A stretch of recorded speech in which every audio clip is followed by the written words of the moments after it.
All right, imagine you're out looking for homes and you spot this beautiful neighborhood, landscape shrubs, freshly cut grass, color coordinated houses. It looks like suburban heaven.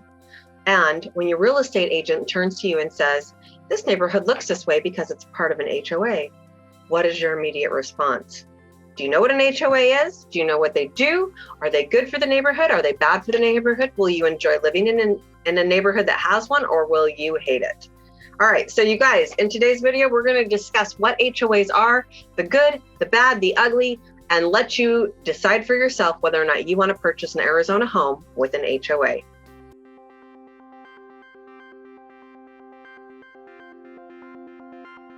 Hey everybody, I'm Katie Evans, owner and lead agent of the Living 48 real estate team here in the sunny state of Arizona. And we're super excited to have you back for another one of our videos today.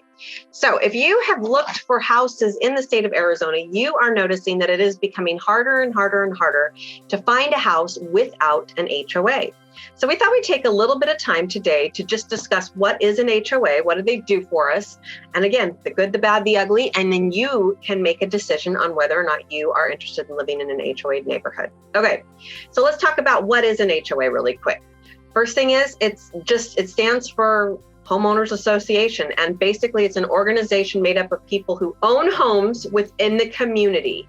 Now, could be a condo community, could be a townhome community, could be a planned development, could be just a regular home community.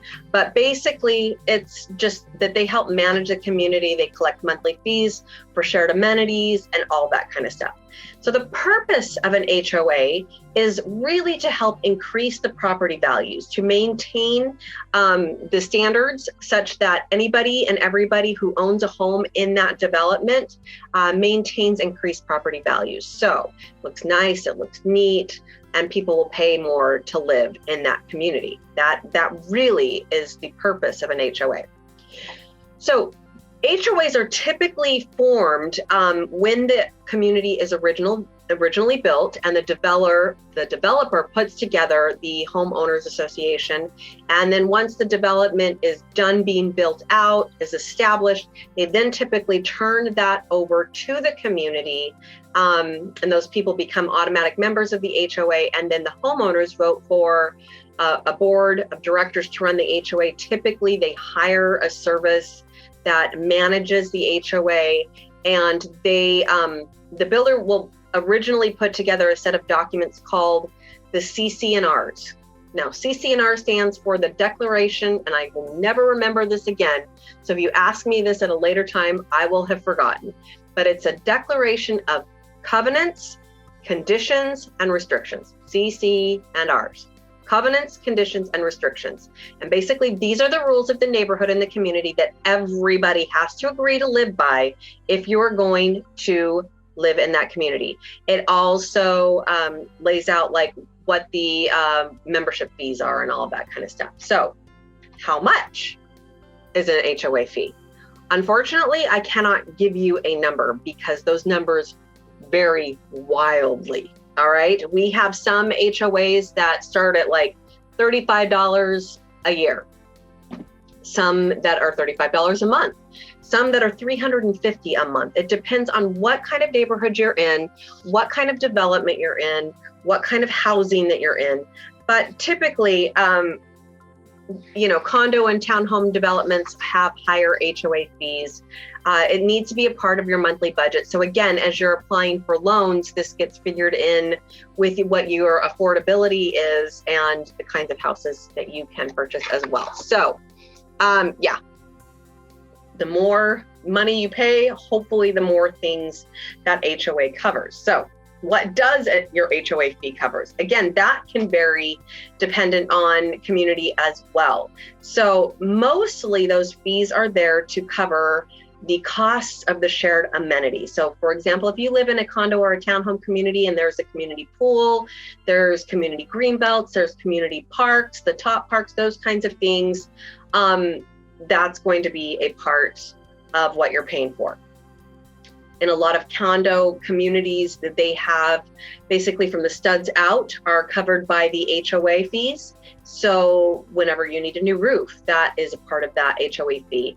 The repainting of the exterior of the condo is typically an HOA fee. So it's all kinds of different fees, but some of them might include security, clubhouse, playgrounds, golf courses, fitness centers, parking garages, swimming pools, community events, senior center. Like the list can go on and on and on depending on what development that you're in. Now, you may need to be prepared also that periodically things like a special assessment might come up. Like a big one-time event. Let's say your community votes and decides that they want to take the pool and turn it into a heated pool or add a hot tub. There may be a special one-time assessment then assessed to pay for that. Also, sometimes your HOA fees will need to go up if the cost of things have gone up. So just be prepared for that. And just know that typically the more things that an HOA does for you and does for the community as a whole, the more you're going to pay for it. Okay, let's talk about really quick the rules and regulations. Some HOAs super relaxed. It's things like, hey, you know what? Pick up after your dog, cut your grass, pull your weeds, that kind of things. And then other HOAs are ridiculous. It is very, very important as a home buyer to understand the covenants, conditions, and restrictions that you are agreeing to. So before you ever close on your property, you will be supplied with a copy of those CC&Rs. It is your job to review them, and you actually have an opportunity to cancel your purchase based on what you find there in the CC&R. So it is very, very important that you take the time to look at those and see what those are and if you are willing to follow those. So again, lots of different things. And remember, I don't mind HOAs at all, but be aware that there's usually at least one or two neighbors who have nothing better to do than police the rules. And that's always really fun too. So, okay. Can you ignore a homeowners association? Can you ignore your fees? Can you? No. You entered into a legally binding commitment when you purchased that home. And so no, you cannot ignore them. You cannot skip out on paying your fees. And even if you do, there are things and ways for your HOA to come after you. So once you start missing fees, your payments, your HOA is going to start charging you interest. They're going to start charging you late fees. They may put a lien on your house. And at the end of the day, should they choose, they actually can foreclose on your home. So yeah, that's a bad thing. And even if they choose not to foreclose on your home, that lien, when you go to sell the property, will need to be paid off before anything else. So if you break a rule of the CC&Rs, depending on your HOA and how strict they choose to be on things, they may even choose to trespass on the property, fix it for you, and then charge you for it.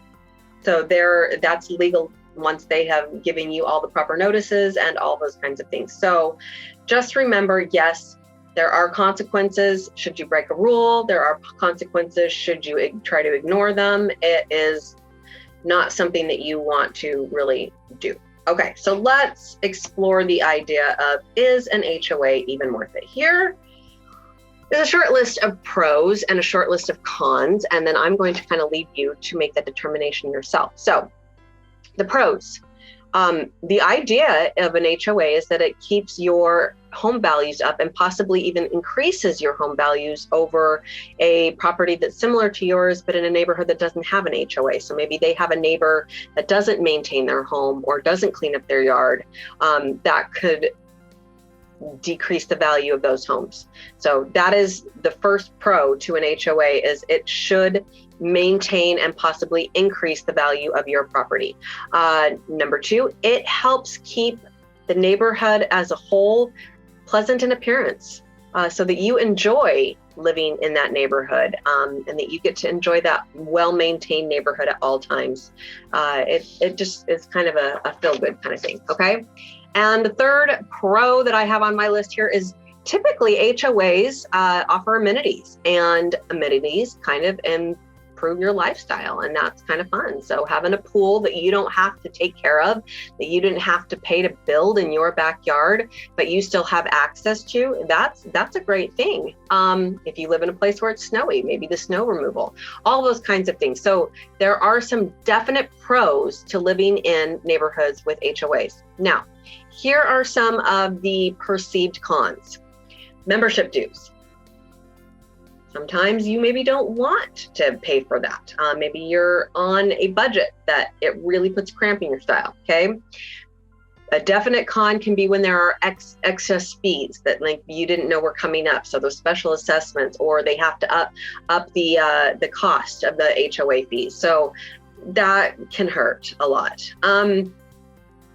Another perceived con is the restrictions that it puts on you, and perhaps a perceived lack of privacy. All right, so I don't know about you guys, I don't typically like being told what to do. And sometimes that HOA can feel like that they have the ability and that they are telling you what to do.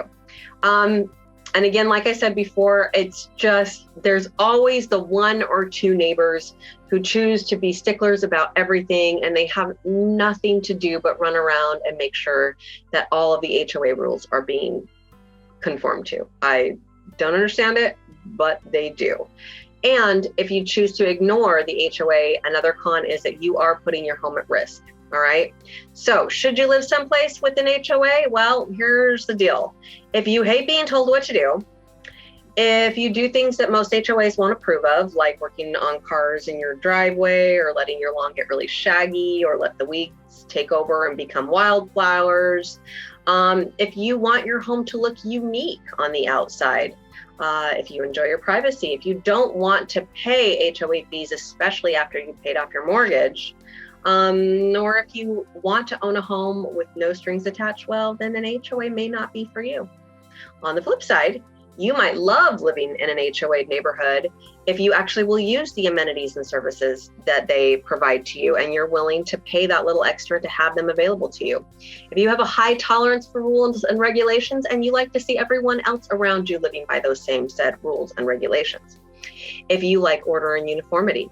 If you have an HOA, if your HOA has a track record of increasing property values, and maybe you plan to sell your home in a few years, those would all be great reasons that you would enjoy living in a neighborhood with an HOA.